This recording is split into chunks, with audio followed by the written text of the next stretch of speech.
I'm dead to Carol, but the Lloyd actually prevents Dark Mage from killing me this turn.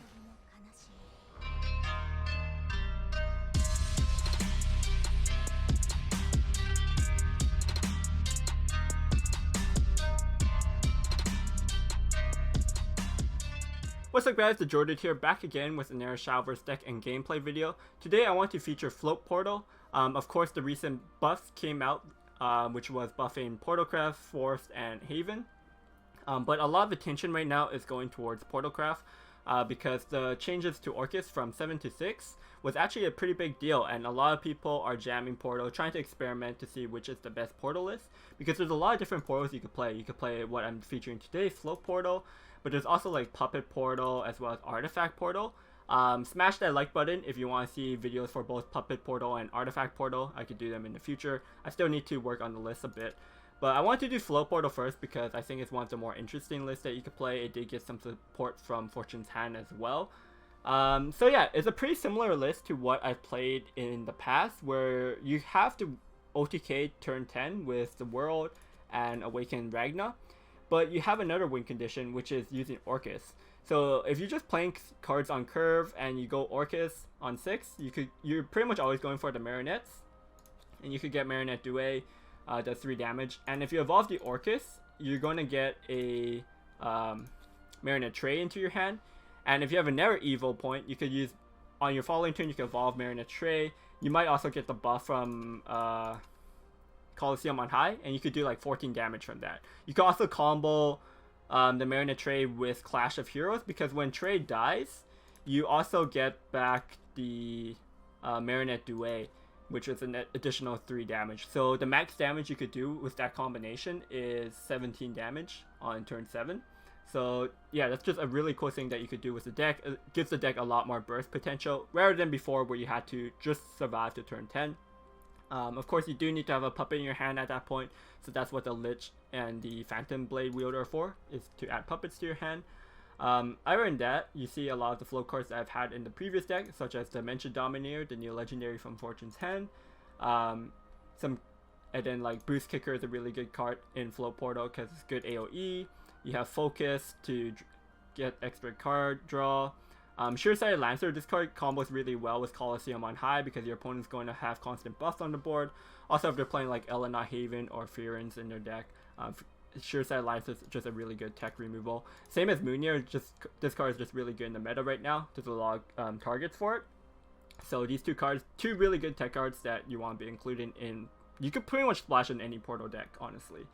And yeah, Mind Splitter is an extra card draw. It could also enable some cool things sometimes because you could reduce cards from what you draw. So that's something to keep in mind as well.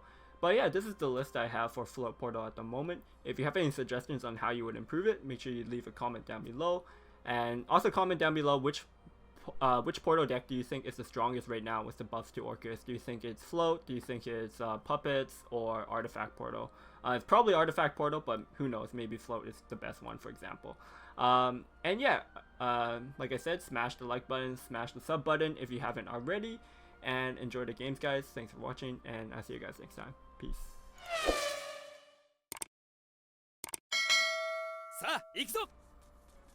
Okay, Haven. Probably Alana Haven. Or he could be trying something new with the Saren though. Definitely want to keep the Moonir for the Alanas. We can actually just full keep this hand, I think. We're also going first, so that helps out a lot. This is another deck where you want to be going first, because of course it's first. But yeah, we could probably just drop this Phantom Blade Wielder. It's just a stronger body on his board. We'll contest his 2-drop. Pinion Lake, okay. Okay, so it's going to be an Amulet Haven. He's definitely using Saren then. But he might not have like an answer to the Grappler, so the Grappler might stick, which ideally you want the Grappler to stick. It's probably a Sophina deck actually. Sophina with Saren. Oh, Focus is such a perfect draw here.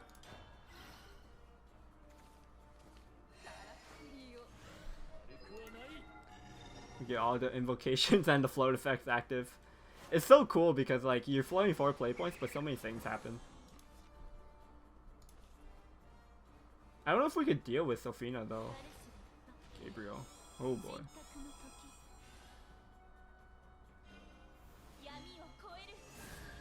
Dimension Dominator.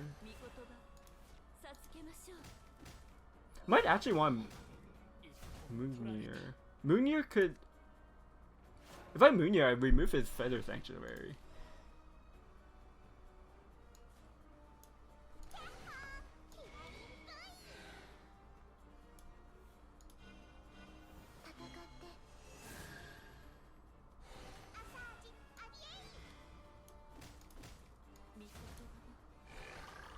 I think the Moonir would have been good next turn as well. Because I also removed the effects on my own followers. But this is like really good tempo. I could have also set up Dimension Dominator and did something as well. But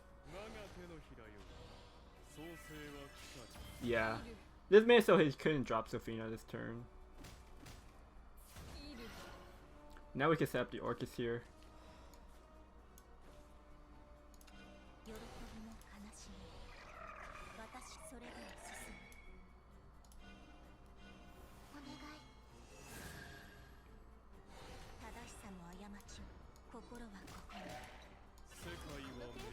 That was our last evil point though, so the most we could do right now in our hand is 10 damage. Which is enough. Does he have like a second world though? Or... Dimension Dominator is not as impactful anymore. Okay. This doesn't actually give any of his followers ward. Because it doesn't get the Sophina fanfare, it's just her passive. So he's just dead to the Marionette. I mean, his deck is looking pretty cool. I actually want to experiment with Amulet Haven a bit.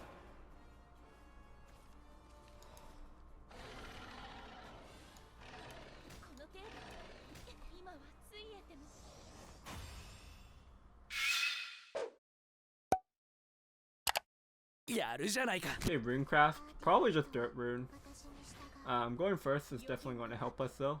I think we could pressure Dirt Rune into... The thing is that they have Dark Mage, which kind of stops our burst damage. I'll keep it like, just so I can play it on 2. I'll probably just play Sureside Lancer on turn 1 too, actually. Just so I can get some chip damage in. Because like I said, the Dark Mage kind of stops the Marionette damage quite a bit. So I need to get some chip damage in so that I could just kind of cheese out the damage. The end game damage. I might just... we have double Boost Kicker. Against Dirt Rune, like, doesn't really matter. I don't think Boost Kicker is, like, that important. So I think we could just drop one. It's not like we're against Shadowcraft where Boost Kicker would have been really important here.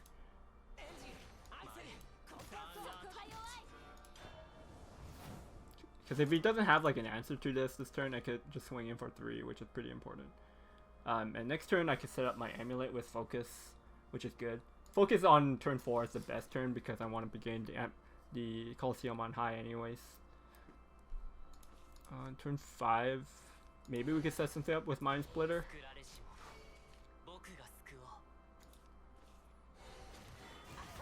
Okay, he had an augmentation here, which was pretty good for him. Don't really care about his 1/1 on board. Yeah, we just go face for this. We have Boost Kicker next turn if we need some AoE, but we also drew into the world too, which is nice.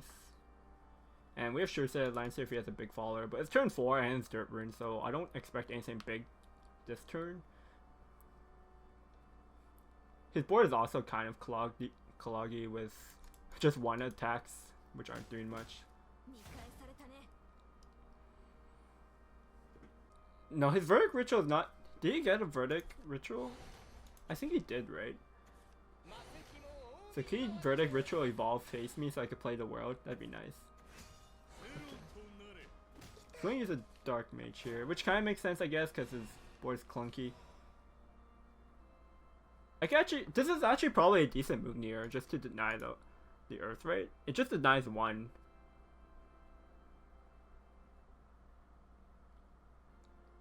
Because when else would I use it? Denying 1 might matter.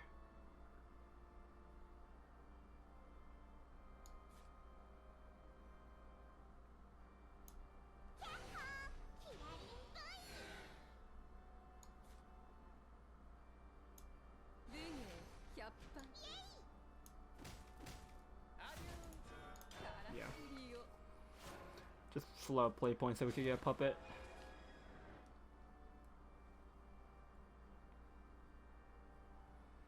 Doesn't, yeah. I mean, we might draw into Orchis next turn. If we draw into Orchis next turn, like, things kind of ramp up pretty quickly. Ooh, he might get a free puppet from me.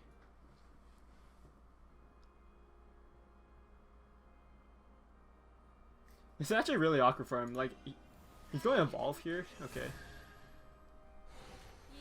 Yeah, like his board's just full this turn, so he's not really doing much this turn.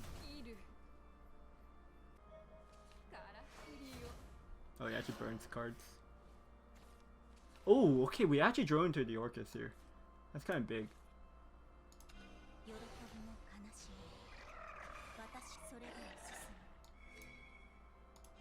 He's going to go for it right away.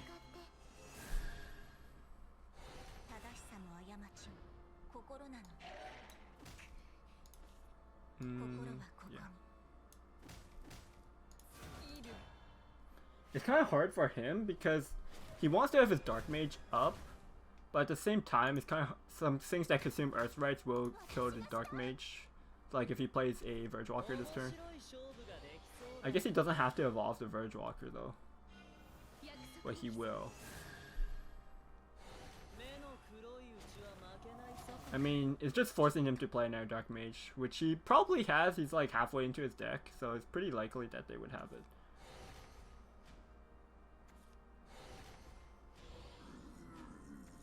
Yeah.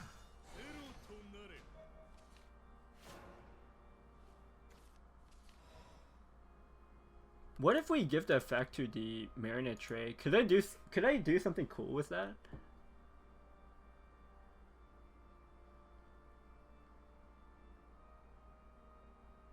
Am I also going to be using my last evil here? Maybe not. I think I need to save my evil. I don't really need the Dimension Dominator effect at the point.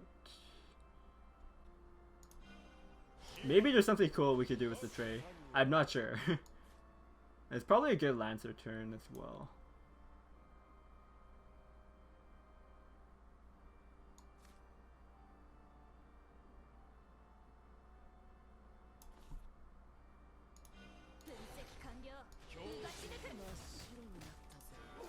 Yeah, we could just leave it at that. So this is really costing me 4. Like, I guess something we could do in the future is like Marionette Tray plus Orchis. That's like 10 play points. But turn 10, I would be in range of just trying to OTK him.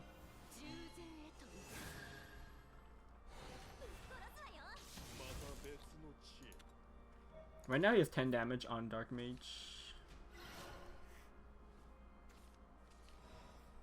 Okay, so there's the Ragna. We could possibly be trying to set up a turn 10. How do I actually deal with this Kara though? I guess we have to use our evil here. There's like no other way of dealing with the Carol, unfortunately.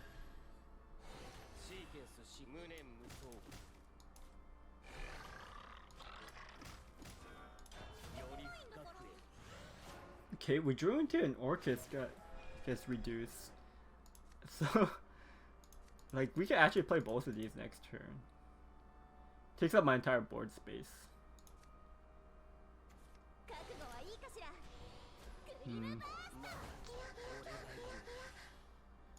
The Dark Mage is still active, so annoying.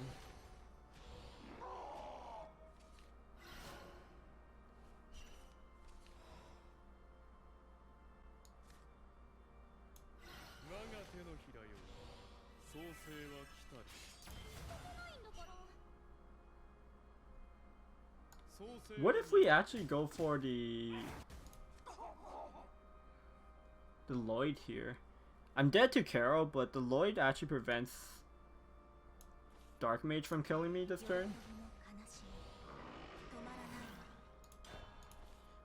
Like, this is the only out I have. I'm just dead third Carol.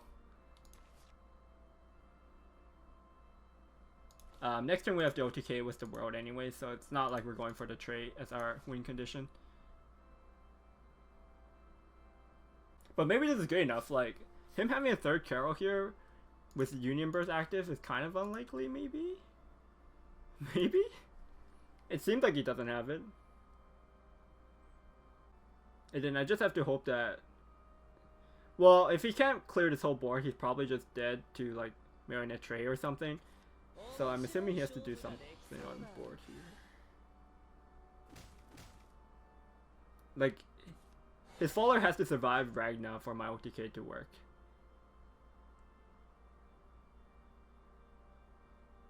What is he trying to do here? Vertical control. Okay.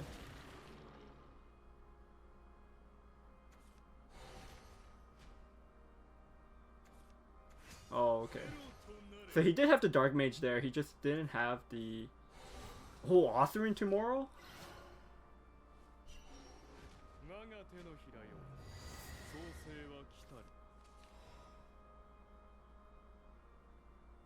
Um... 4, 8, 12, 16, 20. He's still dead. He's still dead there. We had 20 damage.